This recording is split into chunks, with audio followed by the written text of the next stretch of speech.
Good Monday morning. Welcome to the Olson Vantage. I'm Dave Olson, the Olson Properties Team. So we do have a set date for our real estate workshop. September 23rd, we'll be having a West Side meeting from 9 to 11 on 71st and Bell Road. And we have one in Scottsdale on Shea Boulevard from 1 to 3. Addresses and times will be here at the bottom. Feel free to jot those down. We're going to spend our next two sessions talking about solar.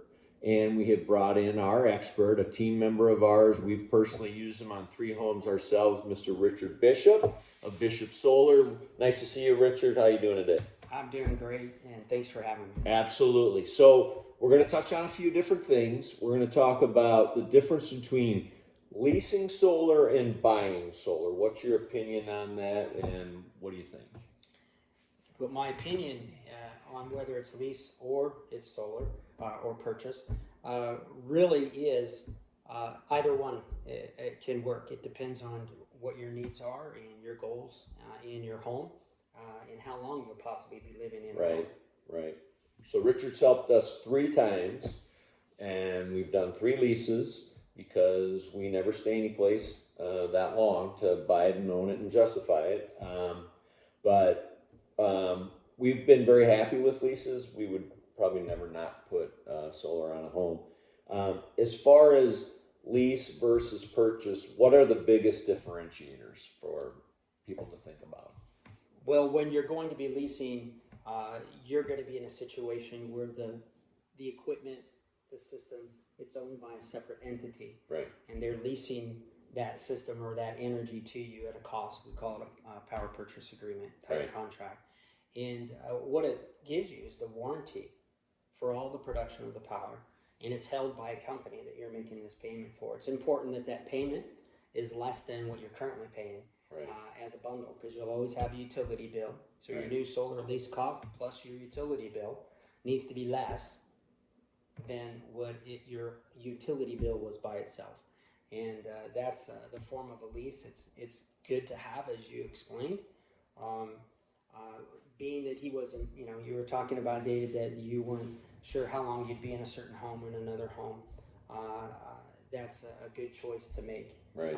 If you plan on being somewhere for a very long time, or even past 10 years or more, it's always a safe bet to purchase the solar. The solar can be purchased in many cases for very close to a similar price to lease, usually a little more.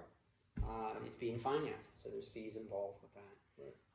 And then cash is always the other opportunity. You haven't mentioned that, but cash affords you the shortest payback period and usually a better ROI. Okay. Are all leases and are all purchases the same? There's, we're not at a point. I know there was several years ago in the boom, there were tons of companies. It's my understanding that's consolidated considerably. Is it pretty safe right now? Do we have to worry about the companies that we deal with? Are there still some less than, wonderful, reputable? Do we go with all the big names, that sort of thing? What does somebody do when they're considering shopping, whether it's a lease or a purchase? I think the first thing to consider is the personal reasons why you're going to have solar, what it means to you, and the longevity if you're living in a home. Right. Beyond that, as you're bringing up as far as the companies, the reputations of the companies, many of the companies that are currently in solar and have been in solar have been there over a decade. I feel you can feel confident in some of these companies. They will hire people to work for them, and they'll seem to be new with solar. But the companies themselves, they've got legs. The town has seen solar go from very little solar to much more, as we've seen just in the last 10, 12 years. Right. Our first system was 12 years ago. Yep. And I think 2011-ish, around there. And so companies are around. They're a lot more stable than we've heard in the past.